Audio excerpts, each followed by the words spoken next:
Welcome to the Consulting Success Podcast. I'm your host, Michael Zapersky.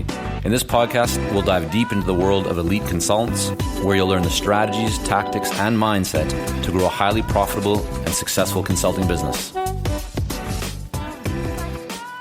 Hey, it's Michael Zapersky, and today I'm very excited to have Jeff Hahn joining us. Jeff, welcome. Thanks, Michael. Great to be with you. So your clients include Whole Foods, McCormick, Vital Farms, tequila and beer brands, Oklahoma Natural Gas, Lone Star Rail District. We're going to get into why you kind of have two distinct brands and types of clients in just a moment. But first, how did you get into the PR and marketing consulting business? Like, what were you doing before that? Right. I think you can come into this business two ways. You can grow up as an agency person. And that means right out of college, you join an agency, typically through a series of internships, and then find a home that you grow up in through. There are tens of thousands of agencies across the U.S., so you can make a great career inside of them and grow up into some of the big shops, like Edelman, for example, which is enormous. Or if you like to create deep expertise, you can stay with a boutique shop and focus on a particular subject. I came into this experience from the in-house side. I was a corporate communications guy for 15 years. And in those roles, I did just about everything from employee communications to advertising and all of the things in between, public affairs. I did financial communications work. I spent a lot of time in media relations, all within one company. That was Motorola Semiconductor. Right. Got it. So when you made that decision to go out on your own and start your own business, who was your first client? Well, I actually joined an existing firm that was 12 people then. About a year later, I bought it. How did that work? So why did you decide to buy that firm? There's some interesting dimensions to that. One of them was that the firm, boutique here in Austin, was well regarded, well known, had a good client base.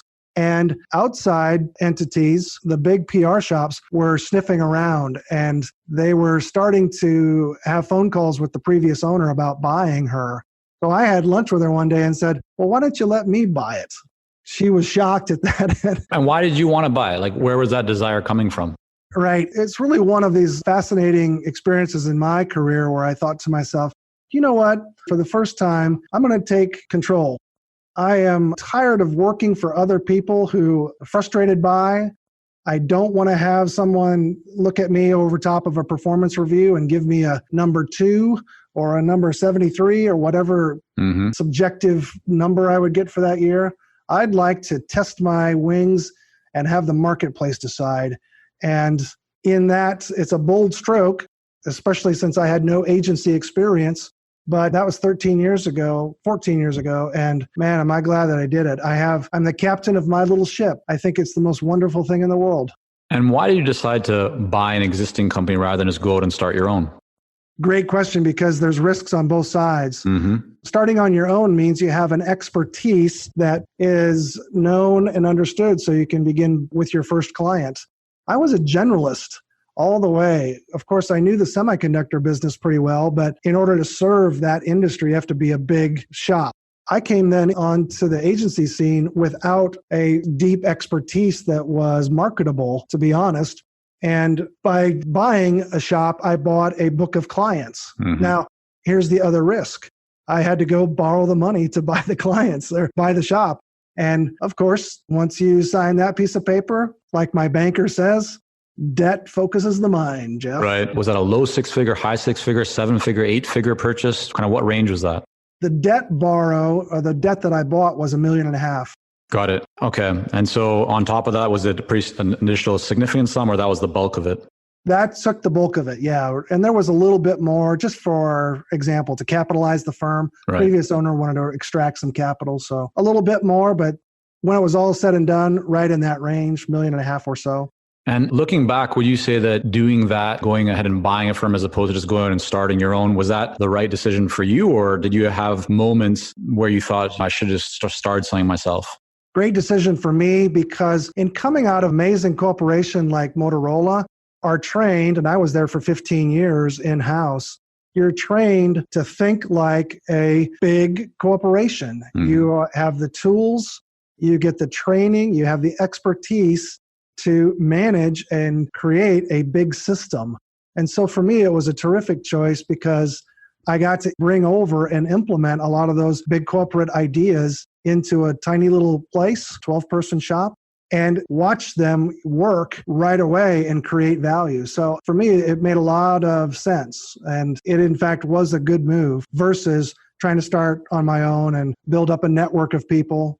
I had the network of friends, the network of clients, and some infrastructure already in place. I could add extra value to that by taking it to a new level. And how was that firm kind of before you got involved? How were they winning business? What were they doing to get new clients? Almost 100% word of mouth and referral. Got it. And then when you got there, did you do anything differently that helped you to achieve even greater growth? That's a matter of time. The answer is yes, but it took a long time. I first had to learn just how to work the network that I had bought. And the previous owner, she was terrific. She was a great mentor to me. We're still quite good friends. And she taught me a lot and made a lot of introductions. So you start to learn that, oh, this is about referrals and who you know. Then during the course of time, when content creation, thought leadership, and all of the tools that are now available came online, oh, okay, now you can shift into a much more scalable idea with one challenge. Now you have to show real differentiation by going deep into expertise. So you mentioned about scale. I want to dig into like, what do you mean when you said, I guess, yes, using these tools, using content and thought leadership to scale the business or to scale the marketing side of it? Like for you specifically, what did you guys decide to do that helps you to achieve that scale and growth? Our first big challenge was that our firm, Hahn Public, was an undifferentiated firm. We did everything from change tires and wash windows to manage crises and do promotional videos. That creating differentiation was the first big challenge, and finding the right positioning for the brand meant that we would take Hahn Public, focus it on public serving organizations, public infrastructure, public utilities, public education, public health. Great. We've got a positioning there, still pretty broad, if I'm honest. So we split the brand one more time and created Apron Food PR.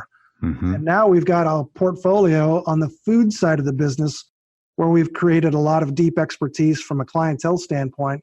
And we are continuing to drill into that area. Let me just jump in for a second here because I'm really interested to understand. So you had this one company decide to focus it more on like the utility side. So that's Hahn Public. And then you decided to create Apron, which is more working with food brands and doing PR and communications.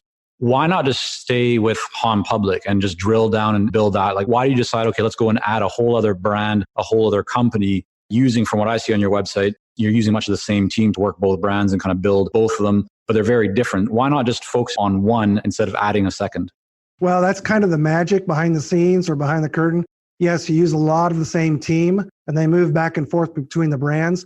But in the marketing, you have to, like, for example, the food industry, you have to show up as a food specialist. And in the public entities, they want to know you have public entity, public communications specialization. Right. Utilities, especially the utility world, is really interesting and complex. And they're wanting to hire agencies who know that space. So splitting the brands provides you the opportunity to demonstrate expertise and in-depth. I'm just going to kind of play devil's advocate here for a moment to really hopefully bring a bit more clarity to everyone listening. Why not just say, you know what, let's use all of our resources to just go after the public, the utilities, transit, all that kind of public services, and just build a much larger firm or just focus on growing our revenue in that one area instead of diversifying into food? Great question. Okay, here's where the $1.5 million comes back in. You still got to pay the debt.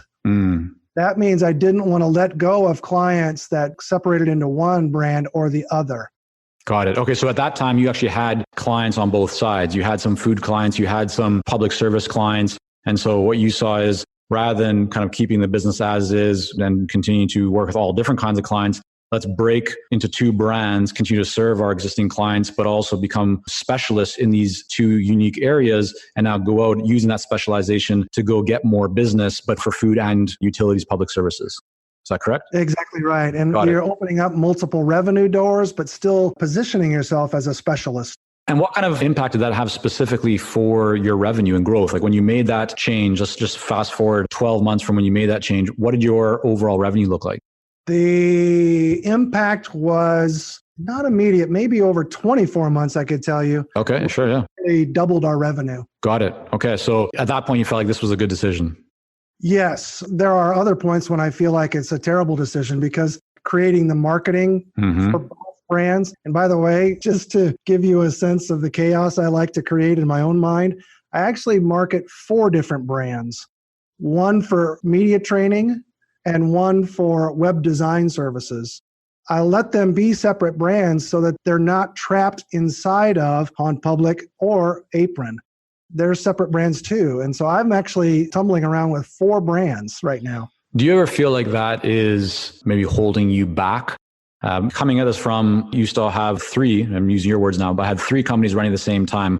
Sam, my business partner and cousin, we were running 3 companies, and we often felt like by having 3 companies, we can't really focus 100% on any one. And so none of them, like they're all growing, but they're all growing a lot slower than they could if we were just focusing on one specifically. And so we ended up selling 2 of those companies over a period of time just so we could focus on consulting success. But in your case, you have 4 different entities, 4 brands running at the same time.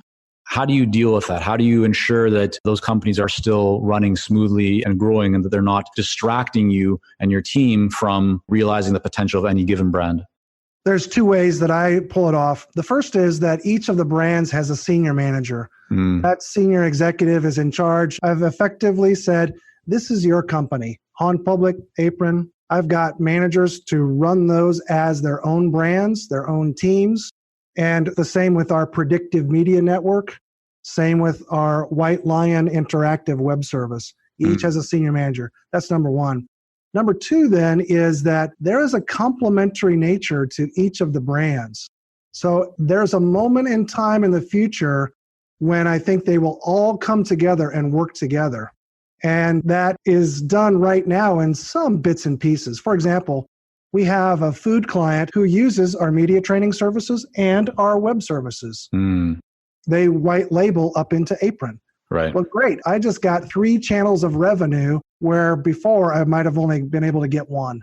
So the key is having, as you said, a senior manager. Essentially, they're like the quote owner, right? They're leading the ship. You're overseeing all of those managers. I believe your team now is about 18 people or so.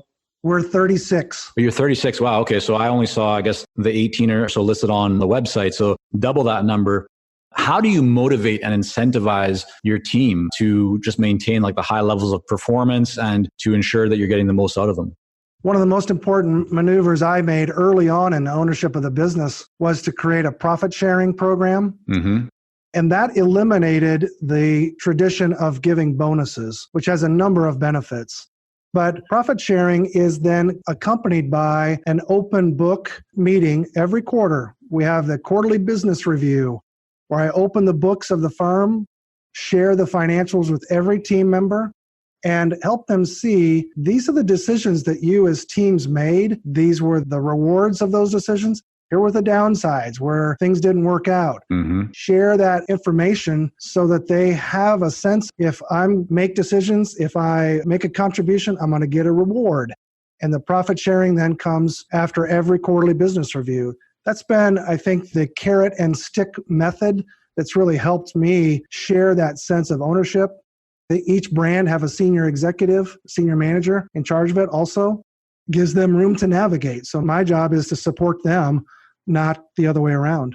And specifics, I can just imagine people listening going, okay, like this idea of a profit share for my team members sounds really interesting. What does that actually look like? How does it work? So as much details as you're able to share here, how do you actually structure those profit shares? Like what kind of percentages are we talking about? What's it actually based on? As much detail as you can would be great here, Jeff.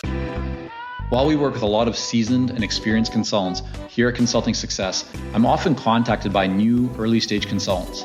Invariably, the question I'm asked is, what are the steps I should take to become a successful consultant and grow my consulting business to my first 6 figures per year? Well, I'm excited to announce that we've opened the doors for our Momentum program. This is our most popular program for early stage consultants, and it has helped almost 1,000 consultants to start, run, and grow successful consulting businesses. It gives you the step-by-step plan to help you with your messaging, your fees, and pricing strategies, how to win more proposals, how to go to market more effectively, developing a marketing system to generate leads consistently, and so much more. And right now, until September the 19th, you can sign up for Momentum and get 50% off the regular price by going to consultingsuccess.com/audio. That's consultingsuccess.com/audio, AUDIO. Only 100 spots are available to join Momentum and get 50% off. This deal is only available until September the 19th or until all 100 spots are gone. We won't be opening up new spots in this program for several months, so don't wait. Go to consultingsuccess.com/audio. That's consultingsuccess.com/audio, AUDIO.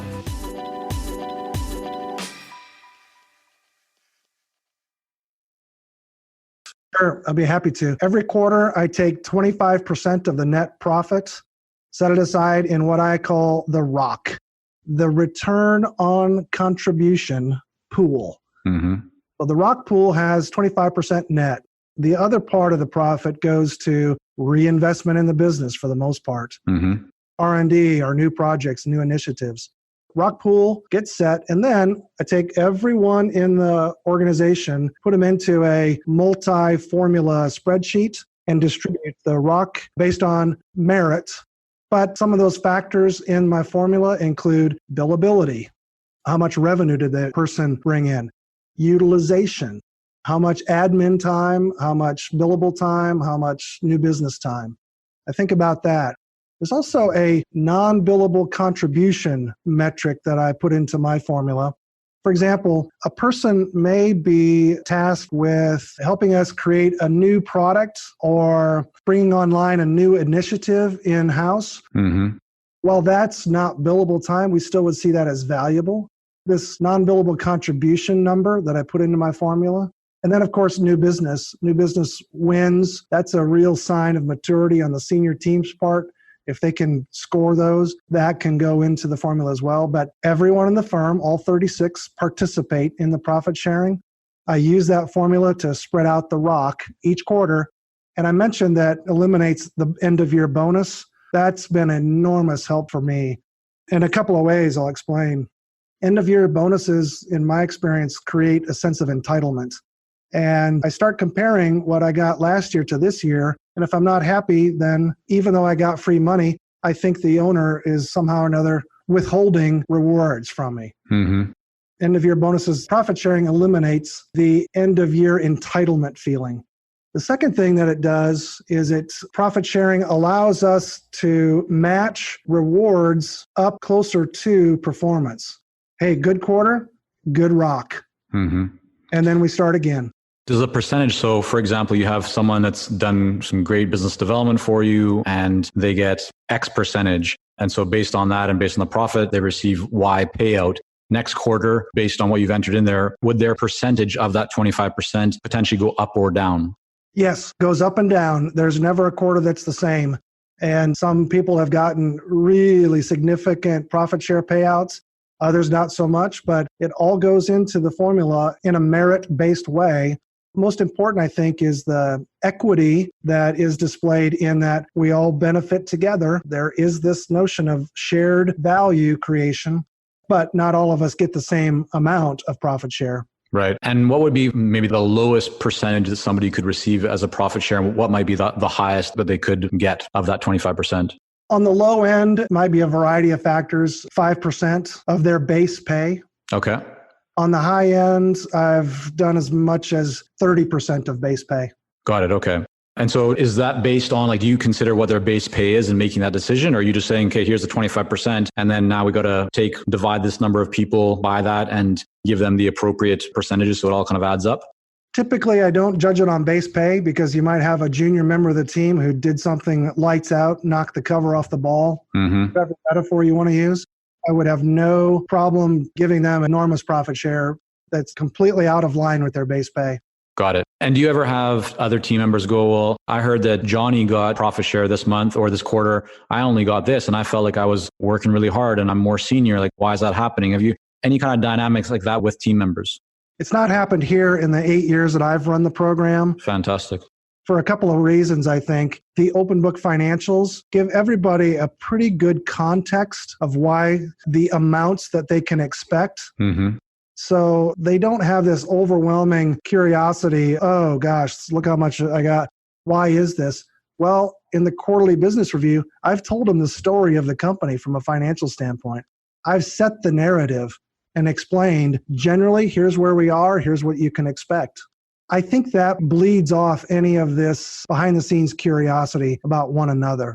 The other thing is I don't link profit sharing to any particular system. It is something I do on my own little laptop by my own little self. Yeah. Nobody else do it. I hand it over to the paycheck processing and no one else knows about it. So I think there's some goodness in keeping that mystery to yourself, even in a pretty democratic firm like ours. Right. So clearly you've leveraged your team, built up to 36 people to achieve growth and scale. But a lot of people, a lot of consultants have a fear and kind of concern of adding team members because they don't want to actually get into the people management business. What would you say to them? Trust your instincts. People management is tough. It is a completely different dimension of business ownership. I had the benefit of just some amazing learning experiences at Motorola on the people management side. So I'm very comfortable with it. Mm-hmm. If you are very uncomfortable with it, find a mentor who can share with you, here's exactly how you have to talk to people to get them into one place or another. You've got to have someone teach you that. It is a learned skill all the way. Is there one thing that you do? I mean, aside from these quarterly kind of open book sessions, is there one other tactic or approach or principle that you use that you find is just integral to the success of your team and your company and kind of management of the team? Absolutely. When it comes to the ongoing culture of the place that helps the place self-manage to a certain extent, we have installed quarterly checkpoint dialogues. What does that look like? Checkpoint dialogues actually consist of 5 questions. And the 5 questions are not about performance. The 5 questions that are asked from the supervisor to the employee about their personal circumstances and experience. For example, one of the questions is, do you have a meaningful role here at the agency? Yes or no? Mm-hmm. Are you able to contribute in a way that allows you to fulfill your professional and career aspirations? Yes or no? Are your personal circumstances, whether that's gender, equity, anything that might be unique to you, taken care of or acknowledged by the firm? So those are 3 of the 5. But the supervisor asks those questions, the staffer responds yes or no, and then, of course, has to fill in the blank. Why did you answer yes? Why did you answer no? It's a really cool way for us to drive meaningful conversation, not about performance, but about people's collaborative capability inside of the agency. Is that done online or how do you actually get them to provide that feedback? All person to person, all face to face. So it's all face. Okay. So they have to say yes and then explain. So it's not something that they write down and submit. It's actually just done live. Yep, exactly. Okay. Over the years, we've had to, of course, create systems that require inputs, but I am an enormous fan of face-to-face and grown-up conversations. And when you get into the practice of checkpoint dialogues, you lose your fear of grown-up conversations. And that's a really important skill, which we augment the 4th of your 4 per year. I use a tool that is called the 9-box grid. And the 9-box is Cartesian XY. On the x-axis is potential, your alignment to the culture, and an understanding of how far you can go here. On the y-axis, it is performance. That performance potential creates a 9-box grid in between. Box 1 is the far upper right-hand box. Mm-hmm. Box 9 is the far lower left box. The performance conversation that we have is between supervisor and staffer. Hey, put yourself on the 9-box. Where do you feel like you are relative to your aspirations? And then the supervisor has the opportunity to put their on the 9-box. The gap is where the grown-up conversation is. You put your dot here, I put my dot there. Let's talk about the difference.